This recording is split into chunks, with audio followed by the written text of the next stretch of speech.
So we want to return to shame, which is what we talked about last time, saying it's one of the most destructive emotions, and that it is connected to a certain kind of internal talk, which is self-blame and also blame.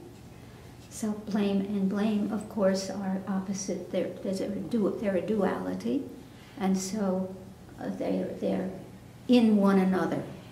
If you find yourself blaming, you can rest assured that somewhere in there's self-blame, or the reverse. Some of us tend to go in one direction or the other. Both don't work.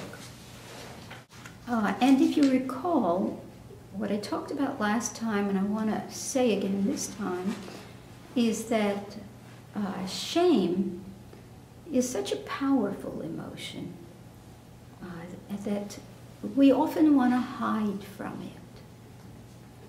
And there are multiple ways to hide.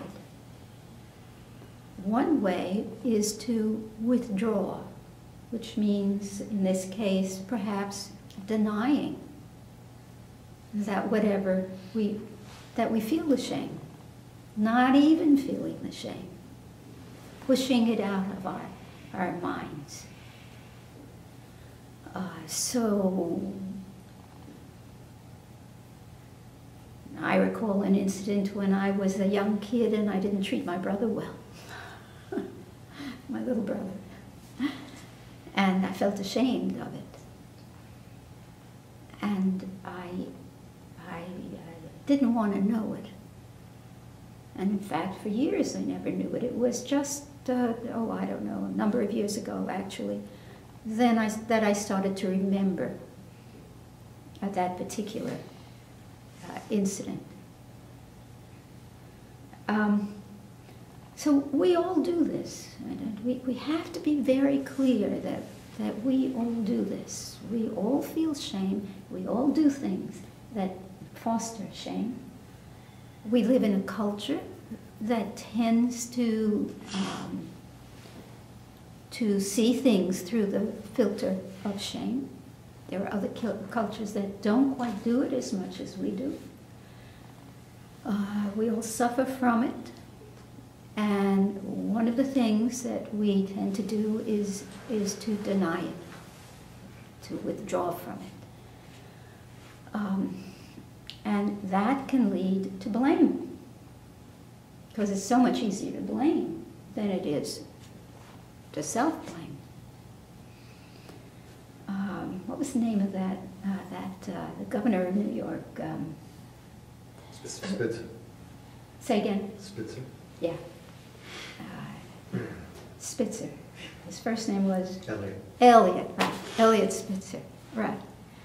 Here's a guy who is doing something, seeing prostitutes, and he's really so deeply ashamed of it, is that he puts a tremendous amount of energy in trying to stop other people from using prostitutes, or from prostitutes existing. I think, in fact, he was more focused on the men, if I'm correct, who were seeing the prostitutes, as opposed to the prostitutes. So there he is, a man in that same situation. He couldn't manage it. He was so filled with shame that he pushed that part of it out of his mind. And, of course, got into all kinds of difficulty. So it's very sad, very sad. So when you find yourself blaming, and again, we all do it, just turn your awareness inside and ask yourself, is there self-blame in here somewhere? It's not as though they are right or wrong. I want to get away from that. It's that they both exist. Blame and self-blame. If you're a person who tends to move towards the blame, it's not so much that you withdraw but you avoid. You might avoid by using drugs or alcohol,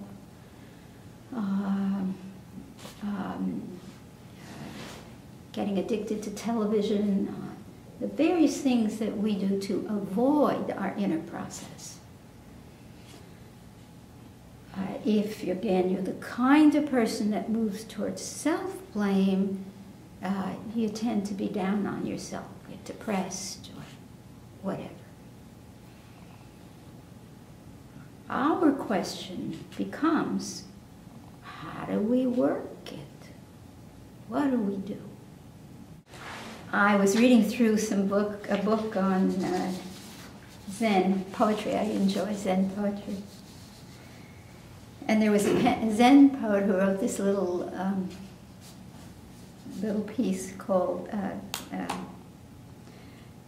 it says, when you hear your inner voice, forget it.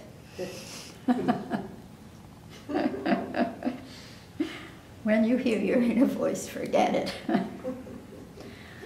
So why? I mean, you know, he's picking up something that he's struggling with. He's writing about what he's struggling with. So why do you forget it? First, it's on automatic. It's something we repeat. These stories that we tell about ourselves or about others. Secondly, if it happens to be with shame or any other destructive emotion, you get trapped in it. You get trapped in the experience of it. Another way to get trapped is to dream of a time when you won't be trapped in it. Either way, you're caught in that material. And you're caught in judgment, right and wrong. When you hear your inner voice, forget it. But I think I'd like to shift it.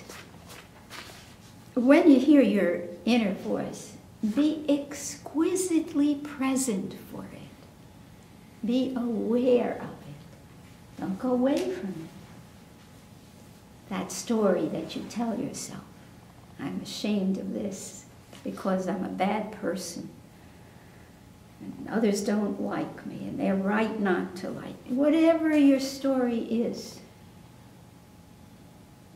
listen to it from beginning to end. It'll go over and over and over. However, what we learn in meditation is that even these stories, they fade. The psyche gets tired. Or the anxiety inside, if you watch it long enough, it fades. We even have meditative techniques to help it to fade. So this question of whether you want, what path you want to take, whether you want to let it be until it dies of its own account, in awareness, doesn't die out of awareness, or whether it be you want to help it to die.